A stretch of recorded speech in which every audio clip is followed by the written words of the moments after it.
ಮದುವೆ ಮನೆಯಲ್ಲಿ ಇದೀಗ ಸೂತಕದ ಛಾಯೆ ಆವರಿಸಿದೆ.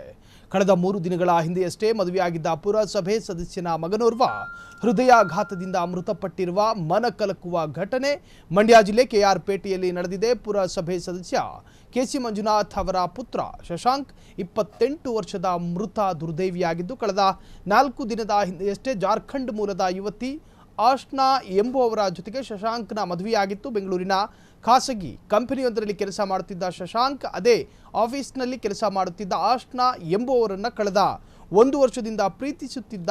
ಬಳಿಕ ಪೋಷಕರನ್ನ ಒಪ್ಪಿಸಿ ಭಾನುವಾರವಷ್ಟೇ ಮೈಸೂರಿನ ರೆಸಾರ್ಟ್ ಒಂದರಲ್ಲಿ ಇಬ್ಬರು ಮದುವೆಯಾಗಿದ್ದರು. ಅದೇ ದಿನ ಶಶಾಂಕಿಗೆ ಜ್ವರ ಬಂದಿದೆ. ಈ ಬಗ್ಗೆ ಸ್ನೇಹಿತರಿಗೂ ತಿಳಿಸಿದ. ಆದರೆ ಮದುವೆ ಓಡಾಟ ಸುಸ್ತು ಆಗಿದ್ದರಿಂದ ಜ್ವರ ಬಂದಿರುತ್ತೆ ಎಂದು ಹೇಳಿ ಮಾತ್ರ ನೀಡಿದ್ರು. ಬಳಿಕ ಕುಟುಂಬ ಸಮೇತ ಬೆಂಗಳೂರಿಗೆ ಆಗಮಿಸಿದ್ದಾರೆ. ಈ ವೇಳೆ ಶಶಾಂಕಿಗೆ ತೀವ್ರ ಎದೆನೋವು ಕಾಣಿಸಿಕೊಂಡಿದೆ. ಈಗ ಹೃದಯಾಘಾತದಿಂದ ಸಾವನ್ನಪ್ಪಿದ್ದಾರೆ.